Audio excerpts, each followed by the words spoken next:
KPBS On Demand is supported by Splatero, helping homeowners pay off debt by offering streamlined access to your home's equity with no additional monthly payments or new debt. Splatero provides a lump sum of payment in exchange for a share of your home's future value. Pre-qualification is available at splatero.com. Good morning. I'm Eric Anderson in for Debbie Cruz. It's Friday, February 9th. Small business owners can soon apply for grants to help with storm-related damage. More on that next, but first, let's do the headlines. Military officials say all 5 Marines were killed on board the helicopter that crashed in the mountains east of San Diego this week. It's the third incident for San Diego-based Marine CH-53E helicopters in 7 years, and the second fatal crash. Local attorney David Casey represented 2 Marine families who lost someone from a fatal 2018 crash. A bad part was the cause there. He's confident the Marine Corps will find out what went wrong. There should be no rush to judgment, but I will tell you, based on the 800-page report I reviewed from the Marines on this last helicopter crash, they're very detailed. They leave no stone unturned, and they were very thorough. Names of the dead Marines will be revealed 24 hours after their families are told. Transportation officials are considering 200 miles of new freeway lanes as part of the county's next regional transportation plan, and those freeway expansions are colliding with the state's climate goals. The San Diego Association of Governments is tasked with reducing greenhouse gas emissions. SANDAG Planning Director Antoinette Meyer told the agency's board members failing to achieve those climate goals has serious consequences. There is a lot of state and federal funding that's at risk if we don't have an approved plan. The SANDAG Board of Directors will discuss the next transportation plan today. More scattered rain on the way today. The National Weather Service says the weather will still be cool, with most areas having temperatures up to 10 degrees below normal for this time of year. Temps in the inland valleys and by the coast will be in the high 50s. In the deserts, it'll be in the low 60s. And up in the mountains, the high only reaching the 30s. But some good news, if you're missing that sunny San Diego weather, forecasters say the sun is coming to town for the weekend. From KPBS, you're listening to San Diego News Now. Stay with me for more of the local news you need. KPBS On Demand is supported by Splatero, helping homeowners pay off debt by offering streamlined access to your home's equity with no additional monthly payments or new debt. Splatero provides a lump sum payment in exchange for a share of your home's future value. Pre-qualification is available at splatero.com.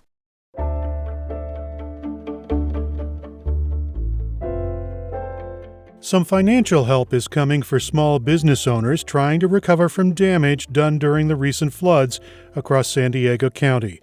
Reporter MG Perez has more on the grants. The San Diego Black Chamber of Commerce, partnered with the Hispanic Chamber and the Asian Business Association, are now in a coalition with the City and County of San Diego to offer up to $2,500 in small business grants. That program, funded by the city, will start taking applications this Monday. And there is also a county business emergency fund, and matching donations are being offered by the San Diego Foundation, all targeting small business owners like Shantae Brown, whose home child care facility was damaged. We work paycheck to paycheck. We're regular, everyday people. We do this for the love of the kids, not to make a profit. So we don't know what we're going to be able to do. Applications will be considered in the order they are submitted. For more information on the financial resources available, make a call to 211. MG Perez, KPBS News.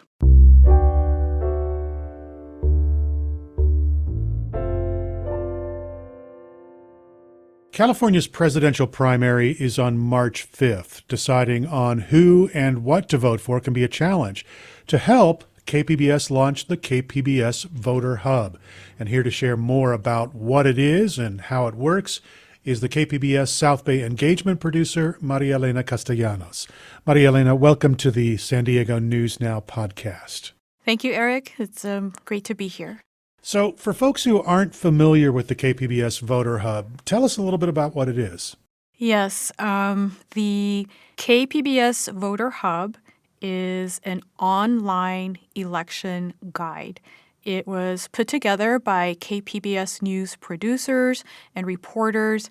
The idea is to make voting easy and to give voters what they need to make an informed decision. It has a number of resources to help voters, from getting a copy of your personal ballot guide to finding vote centers or ballot drop box locations. All the information is located together in one page, and it's really easy to navigate. You also get news and analysis from KPBS, NPR, and other trusted news partners. That sounds like a lot, but is there anything else in the KPBS Voter Hub that you think voters should be aware of? Yes, it's not just a space to get resources about the presidential primary. We have a section where voters or anyone can share what's on their mind, their perspectives, or questions they may have about the election. We are very much interested in what voters have to say, and some of their questions could lead to a news story.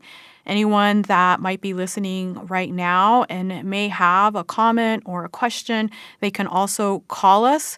I want to share that phone number, and that number is 619-452-0228, and we are constantly checking that number. One other great resource, as someone who speaks Spanish, I'm really excited that you can get all these same resources in Spanish, from the in-depth coverage on the key races to the interactive personal ballot guide to submitting, your opinions and perspectives. It can all be done in Spanish as well. You mentioned that reporters have put together stories explaining some of the key races. Can you share more on which key races you're talking about? Yes. Along with voting on who should run for president of the United States in the upcoming general election in November, voters will also weigh in on the U.S. Senate race. This is the seat that opened after the late Senator Dianne Feinstein died last year. Locally, there are a number of elected officials up for re-election, including San Diego Mayor Todd Gloria. He's facing several challengers. And in San Diego's Council District 4, there is a race to replace the seat vacated by Monica Montgomery Stepp, who was elected to the County Board of Supervisors last year. And then County Supervisor Tara Lawson-Remer is also up for re-election, and former San Diego Mayor Kevin Faulkner is running against her. And in Chula Vista, City Council member Andrea Cardenas is up for re-election. She is facing criminal charges and also calls to resign, and there are several people running against her in that race. And what if you haven't registered to vote yet? Is it too late? No, it's not too late. Anyone interested in voting and is eligible to vote can register now through February 20th. That's coming up. That's the last day to register to vote. But even after that, there is still one more option, and that is to register conditionally and cast a provisional ballot. And it's worth noting that you can do that even on Election Day, which is March 5th. And you can learn more about how to register in the KPBS Voter Hub. Which leads us to the final question. How do you access the KPBS Voter Hub? Yeah, it's pretty easy. All you have to do is type www.kpbs.org/voterhub, or even just going on the website. We have an image where you can click in and you'll get connected to all the election resources and information. Maria Elena, thank you very much for joining me on the San Diego News Now podcast and for breaking this down for us. I have been speaking with KPBS South Bay engagement producer Maria Elena Castellanos. You can find the KPBS Voter Hub on our website. And remember, the last day to vote in the presidential primary is on Election Day, Tuesday, March 5th. Speaking of the upcoming election, we're continuing to bring you information on some of the local races on the primary ballot. One of those is the State Assembly District 77 seat. It covers the coasts of Carlsbad down to the southern tip of Coronado, with roughly 500,000 constituents. North County reporter Jacob Ayer gives us a look at who's running to represent them. Democrat Tasha Berner has been its representative since 2022. My top priorities in my district are really around the environment, ensuring that people have opportunities. And when I say opportunities, I mean, do they have good jobs? Do they have health care? Do they have a place to live? Her challengers include Republican entrepreneur and financial advisor James Brown. Brown says he understands the struggles of poverty from his own experience. I think that the issue with a lot of the politicians now is that they were never homeless. They couldn't even relate to being at the bottom. And you're just going to throw money at something and hope that it changes, rather than provide the opportunities to help people that are in the situation to get out. Autism researcher Henny Cooperstein is the other challenger. Like Berner, she's a Democrat and says she's campaigning to provide a voice for the neurodivergent. She has autism herself. Cooperstein says she wants more financial accountability and transparency when it comes to government program spending. If they're not publishing, successful outcomes, and that if they have a surplus, then it needs to be legislated where it goes to. If they don't have a surplus, if they close out in a deficit, we have to see what's going on. Jacob Ayer, KPBS News. Coming up, we highlight one of the traditions of Lunar New Year. The purpose behind the line dance is to ward off evil spirits and bad luck and bring in the good luck and prosperity to any individual or group. When people see the line dance, it's not just a dance, it's basically a Chinese martial arts form. We'll explore the tradition, plus more, after the break.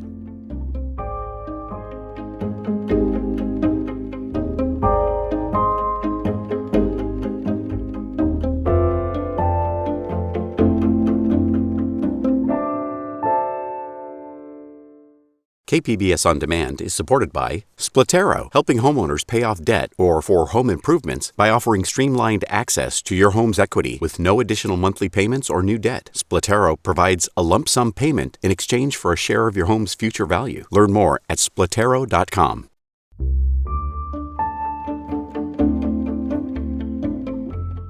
Chula Vista High School will keep its flexible bell schedule for now. South Bay reporter Corey Suzuki says many students and teachers are celebrating the decision. Last week, more than 100 Chula Vista High School students rallied outside the Sweetwater District offices. They were worried the district was going to get rid of their current 8-period block schedule. Students and teachers say the 8 periods support the school's acclaimed visual and performing arts program and give all students more flexibility to focus on their interests. Now, they'll get to keep that schedule for another year. Chula Vista High Principal Jennifer Barker-Hines announced the news in an email last week. Senior Kevin Gonzalez says it was bittersweet news. From what we know, we're keeping the 8 periods next year, but after that, we don't know the news on that. Principal Barker-Hines said the district and the teachers union are putting together a working group that's going to analyze the value of an 8-period schedule and how it affects things like enrollment, graduation rates, and attendance. Still, students are optimistic. Quentin Rivera is a junior in the theater program and organized last week's rally. Well, we are hoping that, people get inspired to continue fighting for a CPA, and hopefully one day that it's actually set in stone that 7th and 8th periods aren't going to be taken away. The principal's email also did not mention students' other request for more funding to support Chula Vista High's arts teachers. A district spokesperson did not agree to an interview for this story. Corey Suzuki, KPBS News.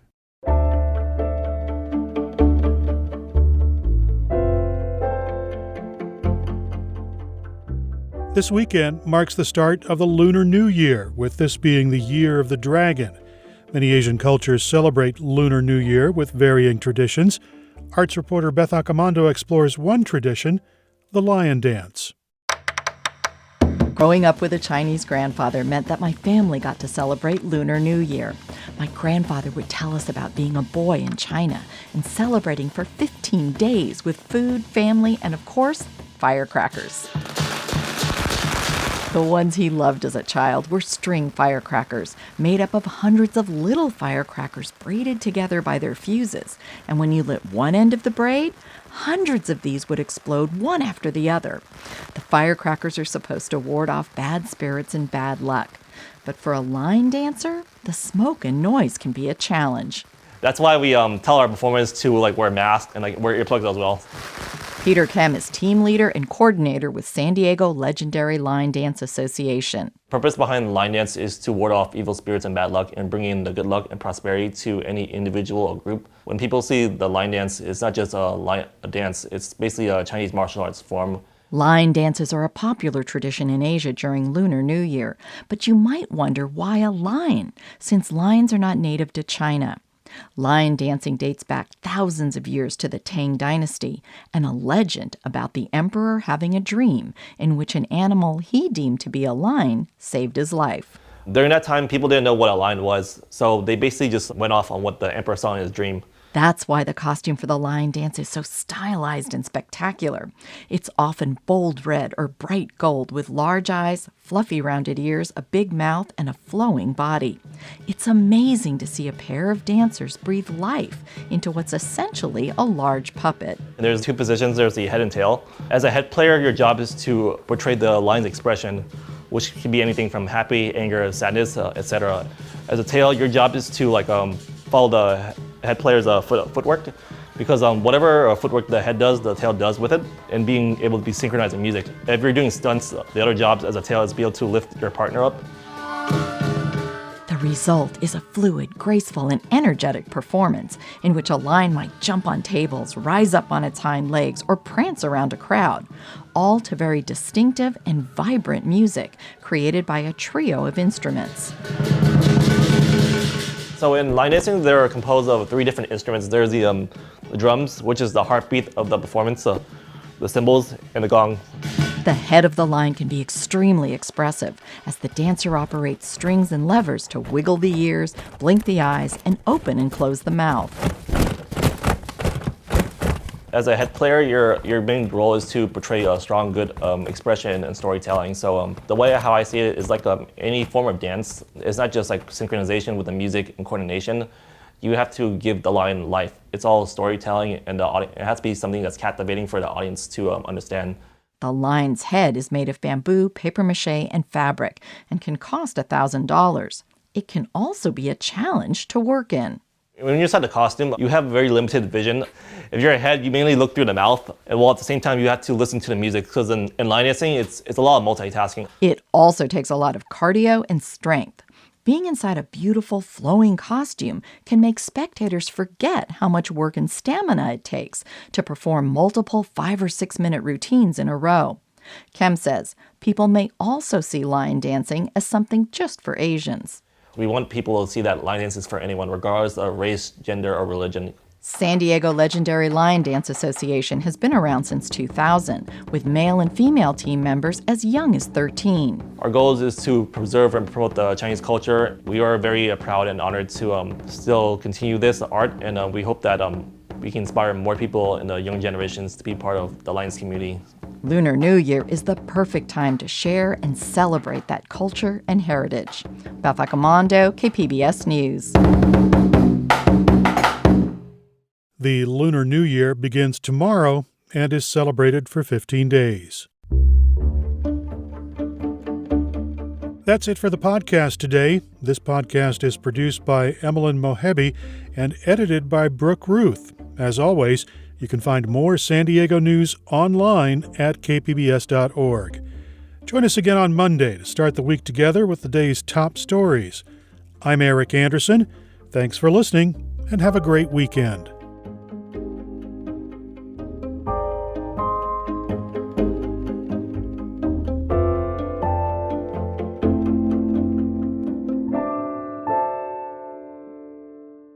KPBS On Demand is supported by Splatero, helping homeowners pay off debt by offering streamlined access to your home's equity with no additional monthly payments or new debt. Splatero provides a lump sum payment in exchange for a share of your home's future value. Pre-qualification is available at splatero.com.